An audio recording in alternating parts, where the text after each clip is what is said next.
Carta do apóstolo Paulo à igreja de Roma, no capítulo 10.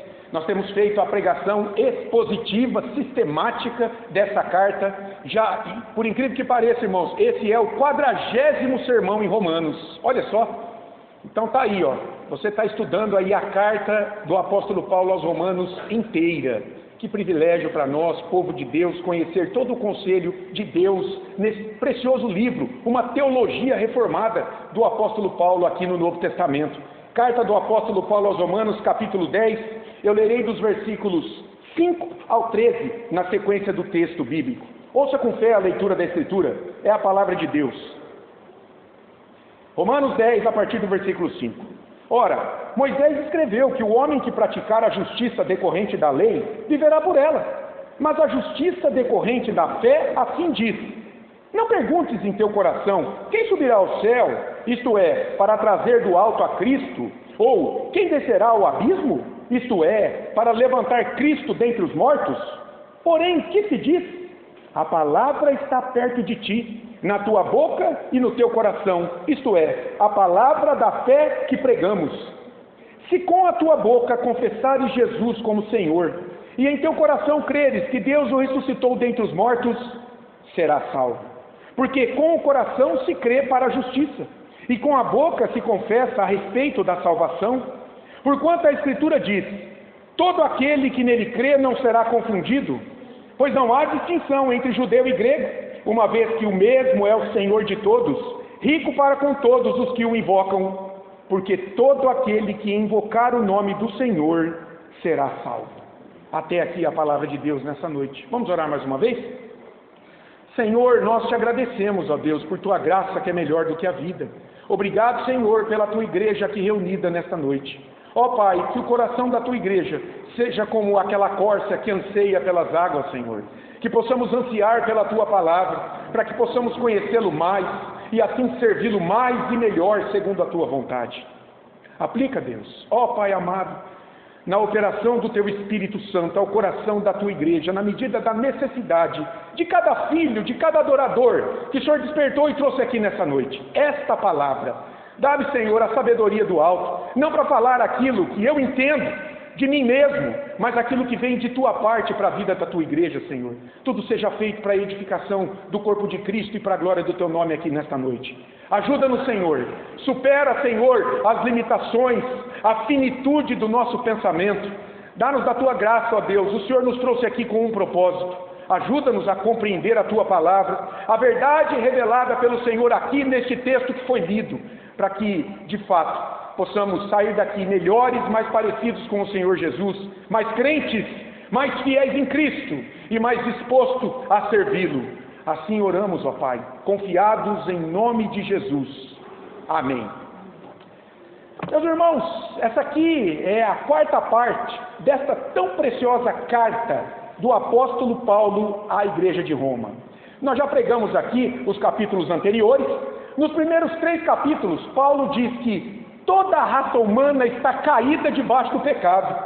Não só o gentil, que embora tenha Deus revelado a ele na sua consciência e na criação, mas que o rejeita e o substitui por um ídolo, mas também o judeu, que tem uma revelação adicional de Deus, a própria Escritura, revelada ao judeu. Tanto o gentil quanto o judeu estão debaixo da condenação da lei, porque em pecado suas obras são insuficientes para adquirir a justiça perfeita que a lei de Deus exige para a salvação. Muito bem, a partir da metade do capítulo 3, capítulo 4 e capítulo 5, Paulo vai dizer o que Deus fez para resolver esse problema da raça humana, condenada por seus próprios pecados diante da lei de Deus. Ele revelou do céu uma justiça perfeita, que não é adquirida por obras, mas é adquirida pela fé. Ele diz que Deus, separado da lei, porque a lei condenava o homem pelos seus pecados, ele então revelou a justiça da fé em Cristo Jesus, propiciando a ira dos pecados, porque os pecados deixam Deus irado. Quando nós pecamos, quebramos a lei, Deus fica irado. Era preciso propiciar a ira, aplacar a ira de Deus. O próprio Deus fez isso, independentemente de nós, revelando o seu Filho na cruz, de maneira visível para todo o cosmos. capítulos seguintes, 6, 7 e 8, Paulo vai dizer, e agora? Bom, agora que Deus então nos perdoa pela justiça de Cristo, nós então fomos libertados da escravidão da lei, não somos mais condenados pela lei, por quê? Porque Deus condenou a lei em Cristo por nós, Ele assumiu o nosso lugar na cruz. Agora nós vivemos então na dependência do Espírito Santo. Agora então nós podemos, como povo de Deus, confiar não em nós, mas na justiça que Deus revelou do céu em Cristo Jesus. Podemos viver então libertos da escravidão da lei, sem mais a sua condenação. Paulo vai falar em Romanos capítulo 8, agora pois nenhuma condenação há para os que estão em Cristo Jesus, porque por Cristo recebemos a paz de Deus. Romanos capítulo 5, justificados pois mediante a fé temos paz com Deus por meio de nosso Senhor Jesus Cristo. Agora na quarta parte, o que Paulo vai dizer? Bom, a igreja de Roma, ela era composta por gentios e judeus. Judeus que até então no judaísmo estavam nas obras da lei de Moisés, mas ouviram a pregação do Evangelho e abraçaram a fé em Cristo, mas traziam para a igreja muita coisa do passado. E Paulo então, a partir do capítulo 9, ele começou a explicar a situação do judeu étnico, do povo biológico, a descendência biológica e física de Abraão. Qual o lugar de Israel no plano da salvação de Deus? Muitas pessoas vão entender que há um futuro glorioso para o Israel biológico e étnico. Em algum momento esse Israel todo será salvo. Será que era isso que passava na cabeça do apóstolo Paulo? Será que era isso que Pedro entendia? Será que é isso que o Novo Testamento entende a respeito da posição de Israel? Será que há um plano de salvação para Israel étnico, diferente da igreja? Diferente do Israel espiritual? Paulo no capítulo 9 começa a responder. Ele vai dizer, olha, as promessas de Deus para Israel nunca falharam, porque nem todos de Israel vão ser salvos. A Bíblia não diz que toda a descendência biológica de Abraão será salva, mas o Israel espiritual, aqueles que como Abraão creram na promessa de Deus. Deus fez uma promessa em Gênesis 12 a Abraão de que viria dele um descendente na velhice e que pela fé nele, pessoas de todas as nações seriam abençoadas. Pois bem, Deus vem mantendo isso.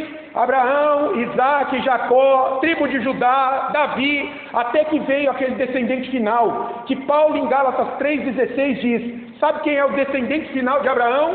Aquele em que pessoas de todas as nações serão abençoadas, aquele que Abraão creu mesmo antes de conhecê-lo, é Jesus Cristo.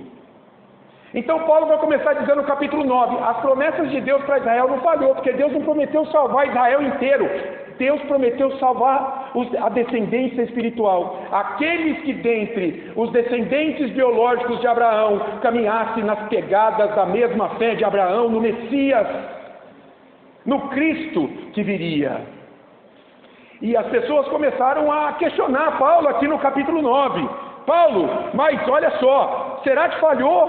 Será que há então a injustiça da parte de Deus? Como é que a gente pode conviver com gentios ao nosso lado, com pagãos ao nosso lado dentro da igreja?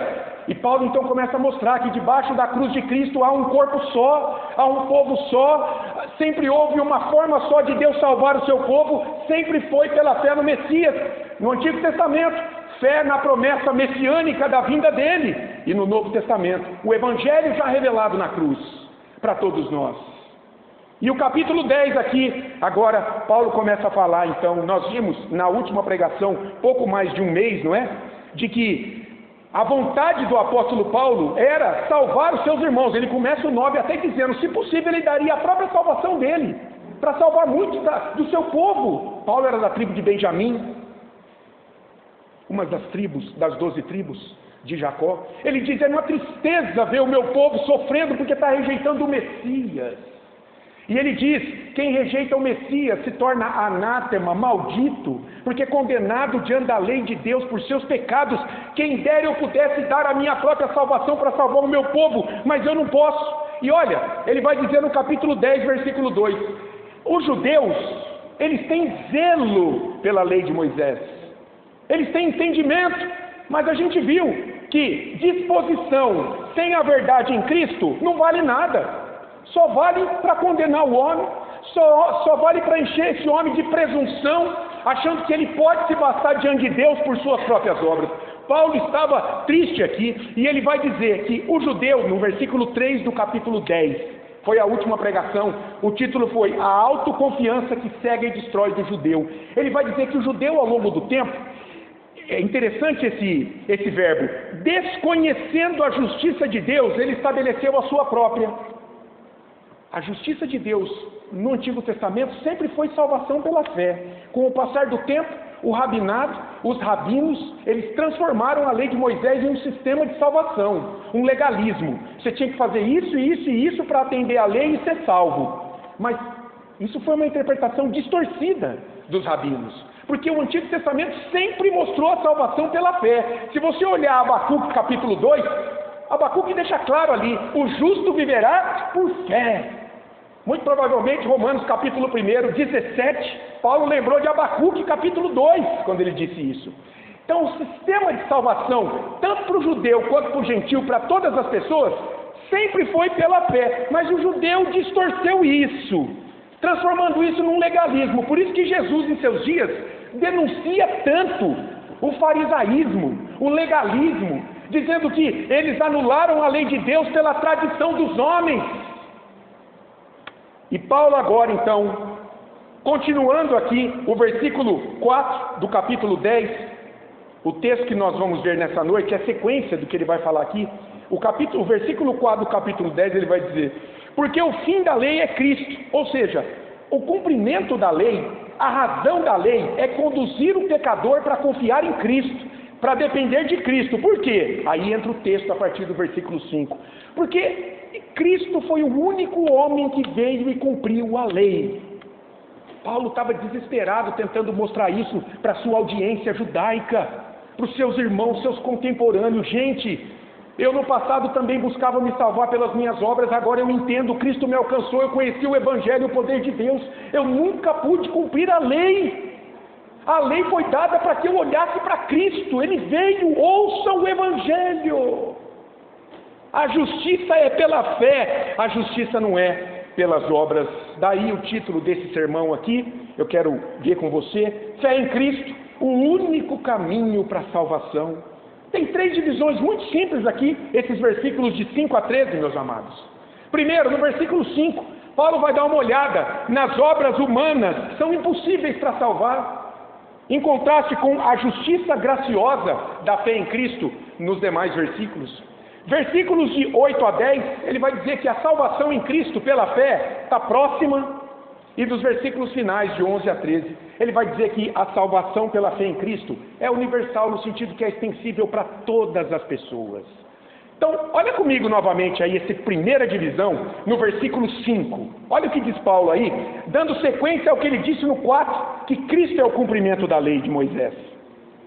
Versículo 5. Ora, Moisés escreveu que o homem que praticar a justiça decorrente da fé viverá por ela, ou decorrente da lei viverá por ela. Olha só. Ora, Moisés escreveu que o homem que praticar a justiça decorrente da lei viverá por ela. O que Paulo está dizendo aqui? Olha só que interessante isso aqui, ó. Depois dele falar no versículo 4 que Cristo é o cumprimento da lei de Moisés, Paulo agora continua a falar da obra de Cristo como o cumprimento da lei. E ele cita aqui o texto de Levítico 18, versículo 5. Para mostrar o quê? Para mostrar que foi Cristo e não nenhum outro homem que veio para cumprir a lei, obedecer a lei perfeitamente, tendo agora poder para salvar da condenação dos pecados aqueles que nele creem. Tem uma leitura muito errada desse versículo 5 aqui. Moisés não está dizendo aqui que ele, Moisés, cria ser possível que alguém cumprisse todos os mandamentos da lei para ser aceito por Deus por suas obras. Meus irmãos, é claro que a vontade prescritiva de Deus, a vontade revelada de Deus, sempre foi que o homem obedecesse a sua lei. Mas a gente sabe que começando em Adão, o homem não conseguiu e ainda não continua conseguindo obedecer a lei, porque ele se tornou pecador. Paulo então cita esse texto de Levítico 18, 5, para dizer que, já que é impossível ao homem em si obedecer à lei para ser salvo, o que fez Deus? Deus providenciou outra forma de salvar o pecador. de atribuir a Ele uma justiça, de imputar a Ele uma justiça que não é dele, uma perfeição que não é dele, uma perfeição e justiça que as suas obras pecaminosas não poderiam alcançar. Essa justiça é a fé no Messias, em Jesus, esse homem que veio e com vida perfeita cumpriu toda a lei no lugar do seu povo, no lugar daqueles que nele creem. Paulo está dizendo que a justiça das obras da lei é impossível ao homem após a queda em pecado. É por isso que no versículo 6 há uma conjunção adversativa aí, olha aí, mas isso vai negar o que se disse anteriormente, para enfatizar que o que vai ser dito agora sobre a justiça da fé é oposto à justiça das obras, que foi citada no versículo 5. Olha o que diz comigo os versículos 6 e 7. Mas a justiça decorrente da fé, não mais da lei, a do versículo 5, assim diz: não perguntes em teu coração quem subirá ao céu, isso é, para trazer do alto a Cristo, ou quem descerá ao abismo, isto é, para levantar Cristo dentre os mortos. Paulo está fazendo uma leitura do Antigo Testamento à luz do Novo Testamento. É isso que está escrito aqui, que a justiça que é pela fé em Cristo é incrivelmente mais fácil, mais acessível do que a das obras humanas. Esse é um dos textos difíceis de interpretação, e muitos estudiosos aqui quebram a cabeça, mas você vai entender. Paulo cita aqui o texto de Deuteronômio capítulo 30, de 11 a 13. Esse texto foi dado por Moisés ao povo. O povo estava ali, nas campinas de Moabe, do lado oriental do rio Jordão, de frente a Jericó, próximo a entrar em Canaã. Se você olhar o contexto de Deuteronômio 28, 29 e 30, Deus, por meio de Moisés, fala das bênçãos em se obedecer à sua vontade, à sua lei, e também fala das maldições que vão vir sobre a vida do povo. E Malaquias, em seus dias, que posso dizer isso aí, né? Quanta coisa aquele povo sofreu por desobedecer à lei. Fala das bênçãos e fala das maldições. E termina assim: gente, está aqui a vontade revelada de Deus. Deus veio até vocês, elegeu vocês como um povo amado. Agora, o obedeçam. A vontade revelada sempre foi a vontade de Deus. Obedeçam a Deus. Não idolatrem. Lutem contra os habitantes pagãos de Canaã. Por isso que vocês têm que expulsá-los e não fazer aliança com eles, para que vocês não adorem os deuses deles e me abandonem. Me obedeçam então. Veja, não é algo difícil. Está aqui a lei. Cumpram. E a gente sabe o que aconteceu. Porque os exílios sobre Israel e Judá são prova de que ninguém conseguiu obedecer à lei para ter vida diante de Deus por suas próprias obras. Paulo pega isso aqui lá em Deuteronômio 30. Agora olha só, ele pega isso de lá e aplica aqui. Por quê? Ele está olhando agora para Cristo. Ele está dizendo assim: olha, sabe o que aconteceu agora, depois que veio Jesus? Basta crer para ser salvo. Você só precisa crer. A justiça é a da fé. Nada de obras humanas, mas fé em Cristo, no Messias, que não está mais no céu, ele já se encarnou. Está vendo o versículo 6? Não pergunte no teu coração quem subirá ao céu.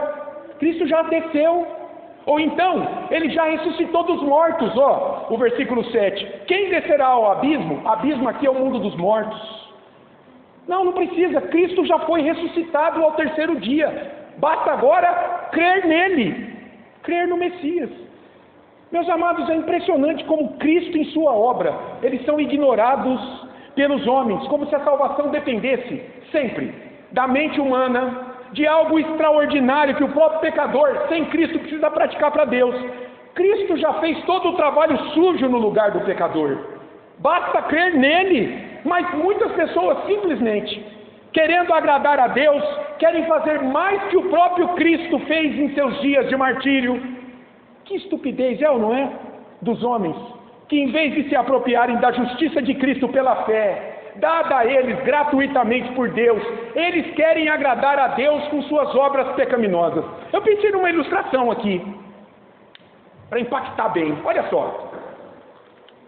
Imagine que um benfeitor qualquer, queira te dar uma mansão. Ele quer te dar. Ele tem, ele pode. Ele quer te dar uma mansão. E sabe o que você faz? Você recusa. Você diz: não, eu não quero. Eu quero trabalhar a vida inteira juntando migalhas para comprar com o meu dinheiro, mesmo sabendo que no final da minha vida eu não terei dinheiro para comprar essa casa. Pegou o ponto aí? Esse é o homem que, diante da oferta de Deus, a justiça pela fé, diz: não quero. Eu prefiro confiar naquilo que eu faço, naquilo que eu produzo para Deus.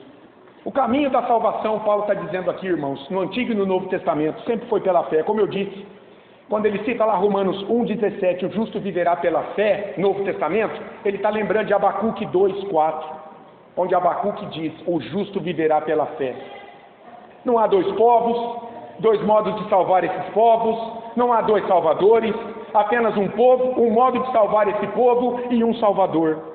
Lá no Antigo Testamento, o povo da aliança era a descendência espiritual de Israel, era salva pela fé na promessa da vinda do Salvador em Sião. O Messias, Jesus foi crucificado lá no Monte Sião. O Messias, que é a luz do Novo Testamento, é Jesus Cristo, que vem para salvar não só mais judeus, mas pessoas de todas as nações pela fé nele, na obra dele, na pessoa dele, recebendo a justiça perfeita dele, que Deus aplica graciosamente a todos que o confessam como seu Senhor e Salvador.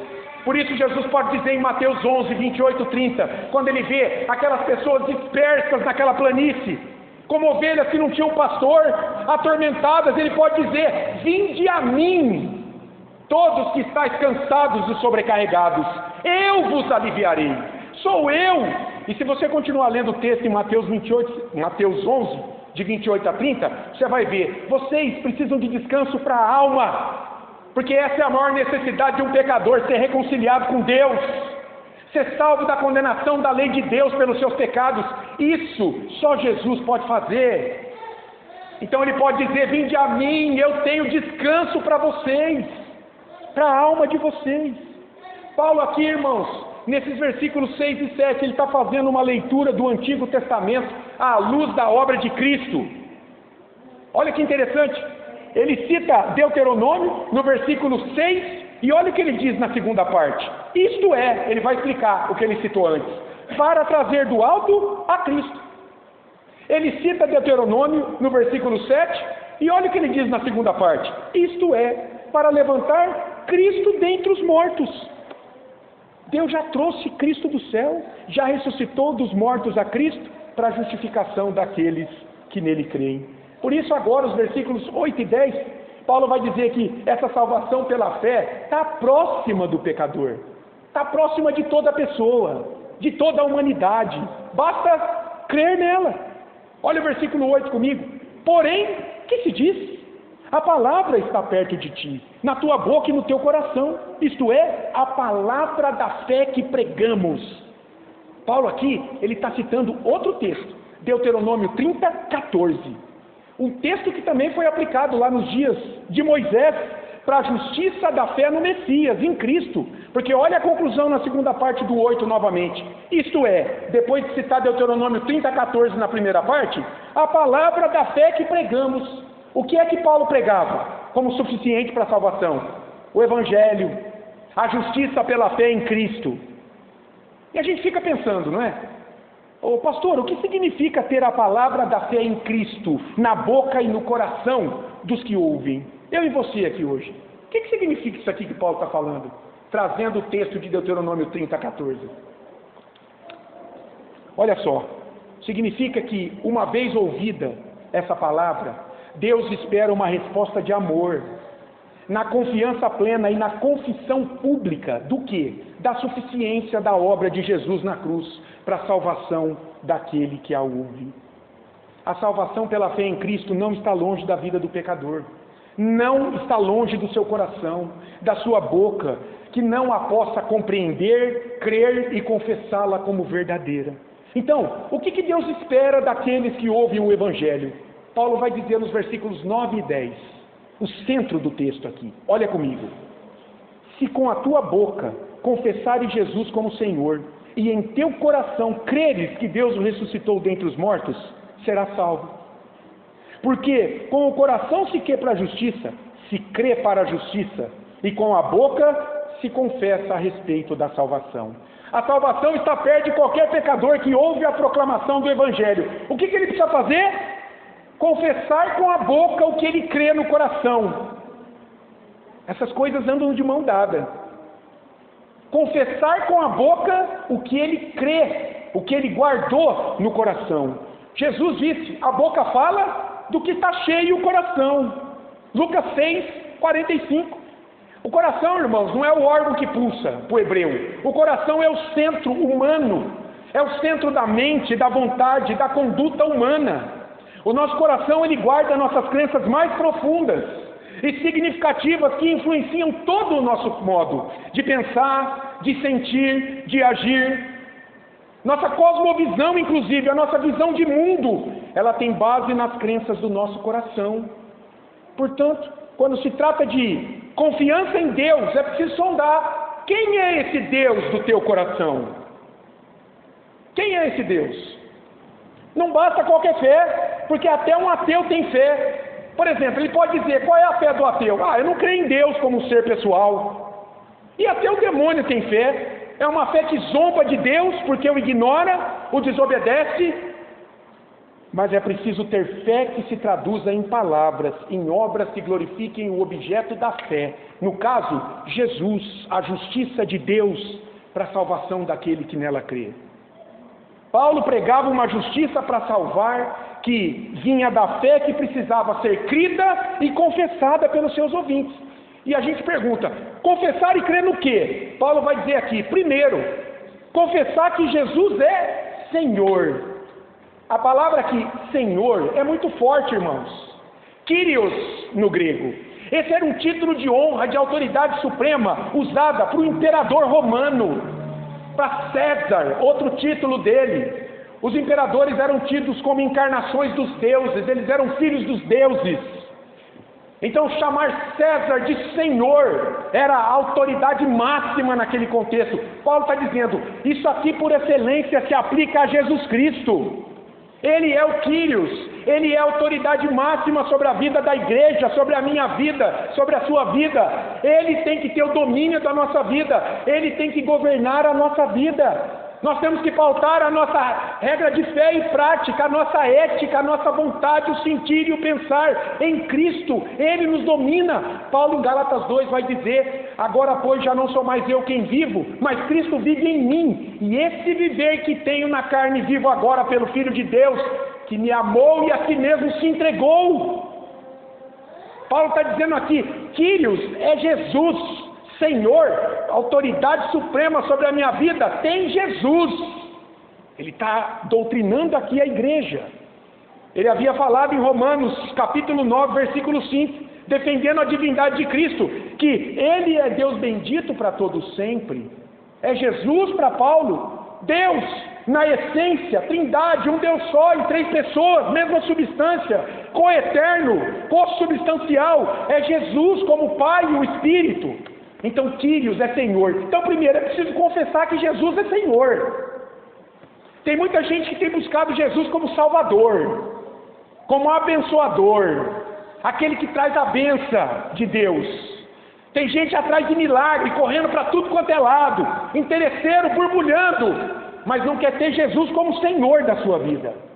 Não quer pagar o preço da cruz, do discipulado, não quer obedecer Jesus, não quer conhecê-lo na sua palavra. É Senhor da sua vida. Não, Paulo está dizendo, primeiro, para ser salvo, Jesus tem que ser Senhor. Senhor. Em segundo lugar, o texto aqui diz, é preciso crer sem duvidar que Deus o ressuscitou dentre os mortos. Isso aqui é interessante demais, irmãos. Não ressuscitou no coração dos discípulos, como muita gente vai defender. Não, gente. Os dualistas vão dizer isso, os maniqueístas. Não, Jesus ressuscitou no coração dos discípulos. Não, aqui Paulo viu Cristo fisicamente ressuscitado. Então, em segundo lugar, é preciso crer sem duvidar que Deus o ressuscitou dentre os mortos.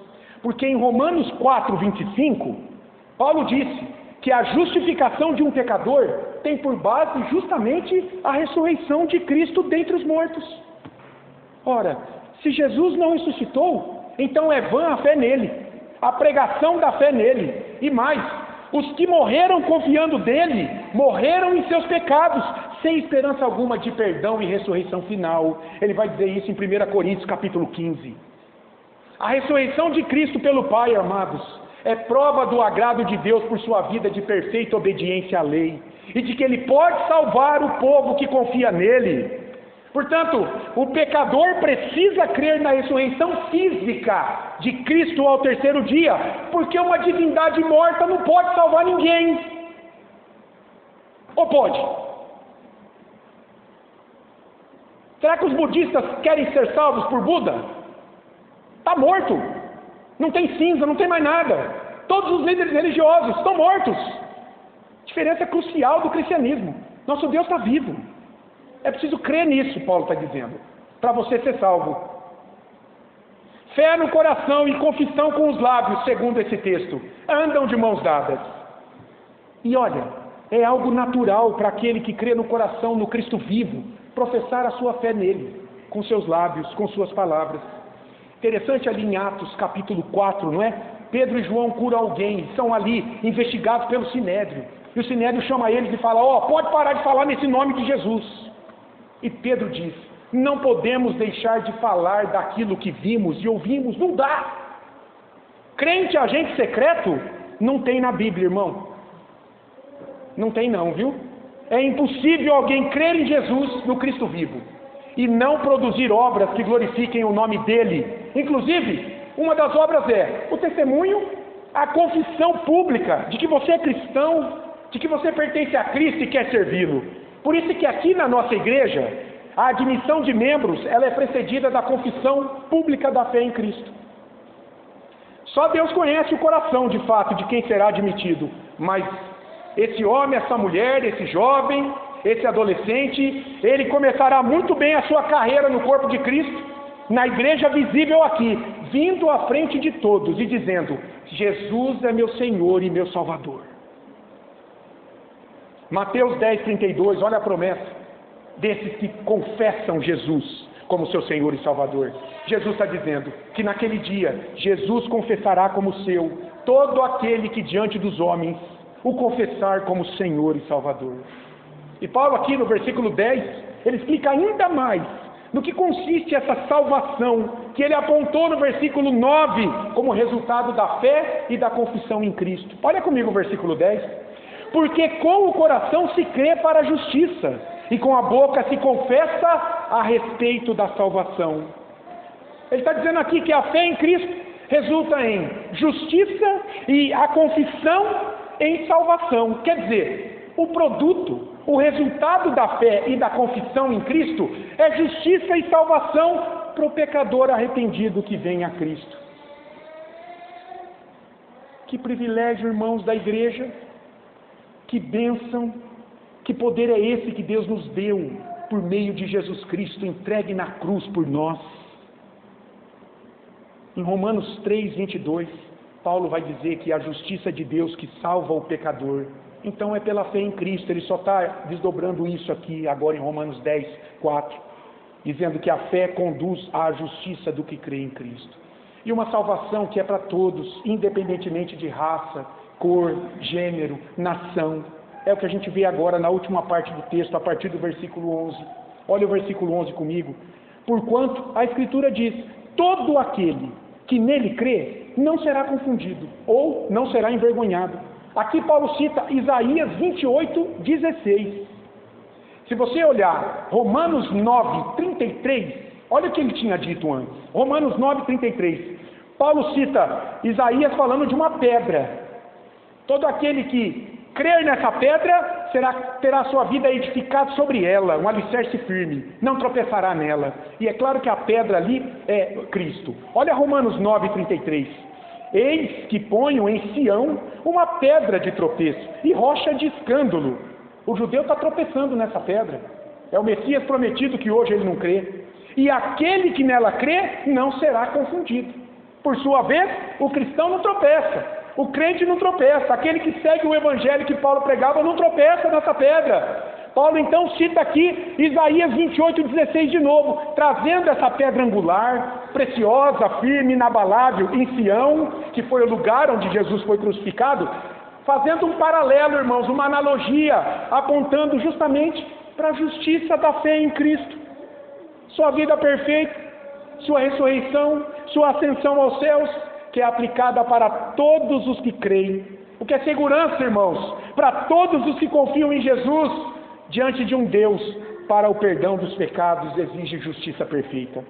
Paulo está dizendo, essas pessoas não serão confundidas, elas não serão envergonhadas no dia do juízo, no dia em que Deus estabelecer para julgar a humanidade. Eu fico imaginando, meus amados, como será o dia do juízo final. Quantos que viveram dependendo de si e ignoraram Cristo, e que serão envergonhados ao serem expostos por Deus em suas obras pecaminosas, insuficientes para satisfazerem a perfeição da justiça exigida pela lei de Deus. Muitos dirão assim, no dia do juízo, abre aspas, ó Deus, não me condene, porque fiz isso e aquilo para ti, fui bom cidadão, fui bom pai, bom marido, bom trabalhador, bom pagador de contas, até li a Bíblia. Quanta caridade eu fiz, ó Deus, quantas boas intenções eu tive para com todo o Senhor. Fecha aspas. E Deus dirá em alto e bom som, saia da minha presença, porque nunca confiastes em meu filho para a tua salvação. Porque a justiça que veio do céu demanda fé em Cristo para alguém ser salvo. Para a igreja a voz será mansa e serena. Jesus dirá, vinde benditos de meu Pai, entrai no reino para vós outros preparados. Paulo está convicto disso, meus irmãos. E ele diz aqui nos versículos 12 e 13, que essa salvação, ela será universal no sentido de ser possível a todas as pessoas, gregos, judeus, que creem em Cristo e confessam-o como Senhor e Salvador. Olha os versículos 12 e 13. Pois não há distinção entre judeu e grego, uma vez que o mesmo é o Senhor de todos, rico para com todos os que o invocam. Porque todo aquele que invocar o nome do Senhor será salvo. Perceba aí, olha só, que Paulo está enfatizando a universalidade e a centralidade da salvação em Cristo. No versículo 11 ele disse, todo aquele que nele crê em Cristo. No versículo 12 ele diz, não há distinção entre judeu e gentil, entre pessoas, classes sociais, cor de pele, cor de olho, de crença. Jesus é Senhor de qualquer tipo de pessoa que o invoca. E no versículo 13 ele diz, todo aquele que o invocar Jesus, será salvo. Jesus é Senhor não só dos gentios, mas do judeu que crê. Paulo está querendo mostrar isso para os seus leitores judeus. Daquela descendência espiritual de Abraão, não de toda a descendência biológica. Não há um Deus para os judeus e um para os gentios, mas há um só Pai e um só Senhor, Jesus Cristo, para ambos. Sempre foi assim, como eu disse, embora muitos estudiosos insistam que Deus tem um futuro glorioso para o Israel étnico, diferente daquele da igreja do Novo Testamento, que didaticamente a gente diz que nasceu no Pentecostes, mas já era embrionária no Antigo Testamento, estava lá no Israel espiritual. Sempre houve um povo, uma igreja só, lavada pelo sangue, lá no passado, o sangue de animal que apontava como um tipo para o sangue de Cristo. Essa igreja que hoje é formada de pessoas de todos os lugares. Paulo tinha que insistir nisso, meus irmãos. Jesus sempre foi pela fé o Salvador de Israel no Antigo Testamento e da igreja à luz do Novo Testamento, porque sempre houve um Deus, um povo e um Salvador desse povo. E o texto aqui no versículo 12, ele diz mais. Ele diz que Deus é rico para com todos que invocam o nome de Cristo, concedendo-lhes bondade, paciência, sua glória, misericórdia, salvação, justificação, estendendo a eles as promessas de salvação que ele deu ao seu povo no passado. Portanto, aqui, a teologia da prosperidade fica longe, cai por terra, porque riqueza divina na Bíblia vai muito além de sustentar necessidades temporais do povo de Deus nesse mundo, como alimento, moradia, vestimenta, trabalho, família. Não, a maior bênção que chegou ao gentil, ao judeu por meio da fé de Abraão, a maior riqueza que Deus pode conceder a um pecador é a justificação de seus pecados pela fé em Cristo. É Deus te declarar inocente da culpa dos teus pecados diante dele, Essa é a maior bênção que você pode ter, e tudo por graça, de maneira incondicional, ou seja, sem depender de retribuição tua. É uma justiça graciosa que Deus imputa a você. Deus pega os teus pecados e imputa a Cristo. Pega a justiça perfeita de Cristo e imputa a você. E daí Ele te salva, daí Ele te declara justo diante dEle. E para provar essa salvação universal aqui do pecador, pela confissão de Cristo como Senhor, Paulo então cita no versículo 13, a profecia de Joel 2,32, versículo 13. Porque todo aquele que invocar o nome do Senhor será salvo. Ele já havia dito isso, não é? Com outras palavras, lá no versículo 9, e ele reafirma que a confiança no coração e a profissão pública de fé em Cristo salva aquele que invoca o seu nome. Salva. Paulo aqui, irmãos, está buscando convencer seus leitores judeus, especialmente, de que qualquer pessoa que invocar o nome de Jesus como Senhor e Salvador será salvo. Não há dúvida. Não há exceção de raça, de país, de nação, de cor de pele, mas qualquer pessoa nesse mundo que invocar humildemente o nome de Jesus, reconhecendo a culpa dos seus pecados e se voltando para Deus arrependido, será salvo. Porque a salvação não é por obras humanas, mas pela fé naquele que se encarnou, desceu do céu, viveu vida perfeita, morreu, sofreu a pena da lei pelo nosso pecado, ressuscitou ao terceiro dia e foi assunto aos céus em glória e poder, e agora reina soberano sobre céus e terra, e pode perdoar aqueles que o buscam. Paulo está querendo mostrar isso, essa justiça da fé, para que a gente descanse nele. E dito isso, a gente pode concluir aqui com algumas aplicações desse texto. Como é que a gente pode trazer isso para a nossa vida? Algumas aplicações rápidas. Primeiro, o que Paulo está dizendo para mim e para você nessa noite? Você não pode obedecer perfeitamente à lei de Deus para ser salvo. Você não pode. Você precisa confiar sua vida a Jesus Cristo, que cumpriu a lei de Deus no teu lugar, para te salvar da condenação dela no dia do juízo final. Aqueles da raça humana que morrerem sem Cristo, debaixo do pacto das obras, serão condenados no dia do juízo final por sua menor falha na vida, enquanto aqueles que partiram confiados em Cristo serão absolvidos da condenação e entrarão em novos céus e uma nova terra. Meu amado, não confie em suas obras para sua aceitação diante de Deus. Elas são insuficientes, porque estão manchadas pelo pecado. Confie em Cristo, e daí pratique boas obras, como resposta de gratidão pela salvação dada de graça a você pela fé em Jesus. Não inverta a ordem. Tuas obras não te levam a Cristo. É Cristo que te leva a praticar boas obras, segundo a Escritura. É o que Tiago vai dizer lá na carta dele, falando da fé e obras, a relação delas. Cuidado com isso. Prega-se muito isso. Seja bom e Deus vai te aceitar. Isso não é bíblico, irmãos. Deus te aceita pela justiça de Cristo imputada graciosamente a você. A justiça para a tua aceitação não é tua. Não vem do teu mérito. Não vem da tua performance. Não vem das tuas obras. Vem de Jesus para você. A partir daí, o Espírito Santo, no processo de santificação, vai te levar a produzir obras que glorifiquem a Deus em resposta de gratidão à salvação. Boas obras não é causa da tua salvação, é consequência dela. Entendeu isso? Isso tem que ficar muito claro para você, não viver estrangulado, querendo agradar a Deus, comprando a salvação com as tuas obras. Cuidado com isso. Segundo lugar, esse texto está perguntando para mim e para você nessa noite. Você crê que Deus ressuscitou fisicamente Jesus Cristo dentre os mortos ao terceiro dia? Você crê? Se você não crê, então você não pode ser salvo, porque um Deus morto não pode te salvar.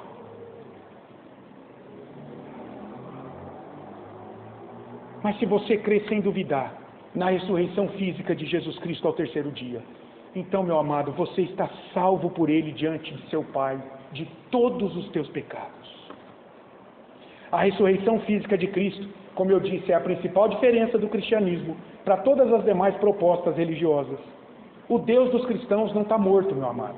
O Deus dos cristãos está vivo, está reinando com autoridade suprema sobre tudo e todos, enquanto os demais líderes religiosos estão mortos, não podem fazer nada por seus seguidores.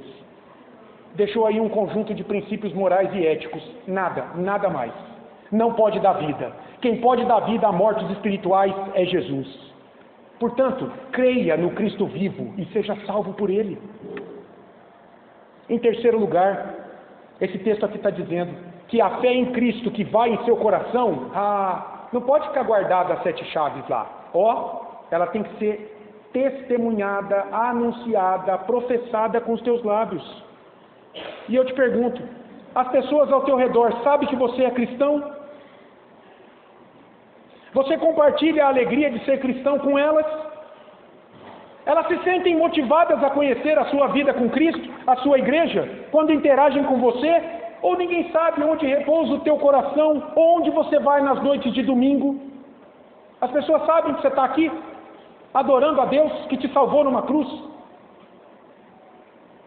Se o seu coração, se a sua vida está nas mãos de Jesus Cristo, então os teus lábios não vão se calar. Não, eles não vão se conter da vontade de dividir isso com aqueles que ao teu lado jazem em trevas espirituais e estão caminhando para uma danação eterna. O teu prazer será compartilhar com eles. Venha para Cristo, em Cristo há salvação. Eu descobri um tesouro maior deles nessa vida.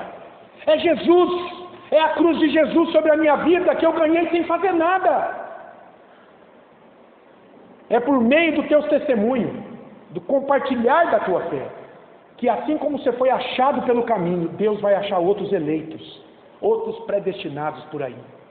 É por isso que eu creio na doutrina bíblica da eleição e da predestinação. Tem gente que diz assim, não, mas se Deus já elegeu para salvação, não adianta eu pregar. É o contrário, eu não sei quem é eleito e quem não é. O que eu sei é que, se Deus não chamasse de maneira soberana o pecador, se Deus não elegesse, não predestinasse para a salvação, sabe quem seria salvo? Ninguém. O Salmo 14 é claríssimo, e Paulo usa o Salmo 14 em Romanos. Não há um justo sequer, não há um só, não há quem clame a Deus, todos se extraviaram, a uma se perderam, não há quem busque a Deus. Se Deus não viesse até nós, ninguém iria até Deus. Portanto, eu tenho que evangelizar, eu tenho que falar de Jesus, eu tenho que pregar o Evangelho, para que o Espírito nessa hora aplique a palavra ao coração e esse eleito venha. Ou então ele se torne ainda mais condenado pela sua rebelião. E por fim, não desista de clamar a Deus por ninguém. Não desiste, meu amado, porque é Deus e não o seu julgamento das pessoas ao teu redor quem é poderoso para salvar qualquer pecador. Não importa o tamanho da rebeldia dele, da distância que ele tenha de Cristo hoje. Então, pais, continuem a clamar por seus filhos, por seus netos. Filhos, continuem a clamar por seus pais, por seus irmãos, por seus avós. Esposas, continuem intercedendo por seus maridos incrédulos. E maridos crentes, por suas esposas que talvez ainda não conheçam o Redentor. A segurança da salvação de um pecador é que ela não é por desempenho humano, mas pela justiça de Cristo, pela fé na obra de Jesus Cristo em favor de qualquer pecador. Todos, sem exceção, que invocarem o nome de Jesus, recebê-lo pela fé como Senhor e Salvador, diz a palavra inefável, inspirada, inerrante, autoritativa de Deus, eles serão salvos. Eles serão salvos por Deus. Portanto, creia na salvação pelo sangue de Jesus e continue a clamar a Deus pelos perdidos ao teu redor. Essa foi a palavra de Deus para a minha vida e para a sua vida nessa noite. Vamos orar mais uma vez? Obrigado, Senhor, pela Tua palavra que é poderosa, Tua palavra que nos consola, que nos instrui, que nos coloca nas mãos daquele que de maneira toda poderosa e suprema nos salvou da condenação da Tua lei. Obrigado, Senhor, por Cristo. Obrigado pela obra de Jesus em nosso lugar. Ó Deus, que o Teu Espírito possa nos convencer, ó Deus, cada dia mais da necessidade que temos do Salvador em nossas vidas.